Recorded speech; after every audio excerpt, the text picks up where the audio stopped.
Lord, thank you for waking me up. Panginoon, thank you for this brand new day. Maraming salamat sa bagong pag-asa na nasa aking puso ngayon. Maraming salamat sa magandang gising na iniregalo mo sa akin ngayon. Salamat sa bagong araw na ibinigay mo sa akin ngayon. Alam kong mararamdaman ko na naman ang iyong guidance sa aking buhay. Maraming salamat sa mga instructions na natanggap ko sa aking puso. Alam ko na laging ang puso ko ang lagi mong kinakausap. Kilala mo ako, Lord. Alam mo kung ano ang laman ng aking puso at isipan.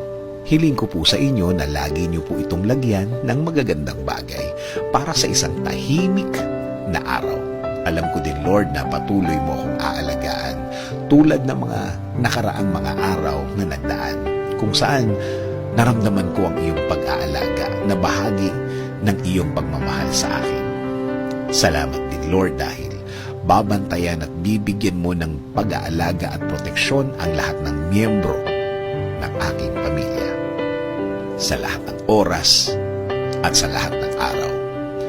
Oo, may mga problema din ako mararanasan, pero sa blessings niyo pa rin ako magfo-focus hanggang sa matapos ang aking araw ngayon. At tulad kahapon at noong mga nakaraang mga araw, I know that you will provide for me. I know that you will take care of me. I know things will be better and okay compared yesterday, Lord.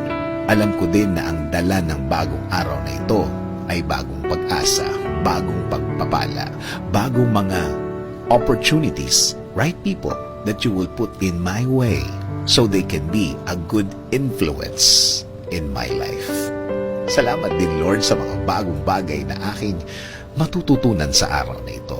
Alam kong patuloy mo akong bibigyan ng mga bagay at aral na makakatulong sa aking pagkatao.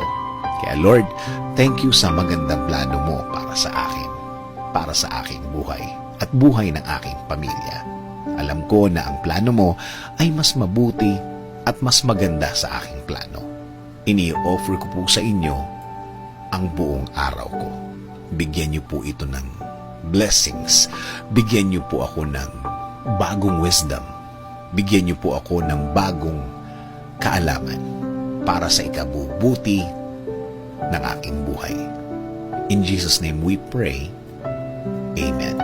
Sabi nga sa Jeremiah 29:11, "For I know the plans I have for you, declares the Lord, plans for welfare and not for evil, to give you a future and a hope."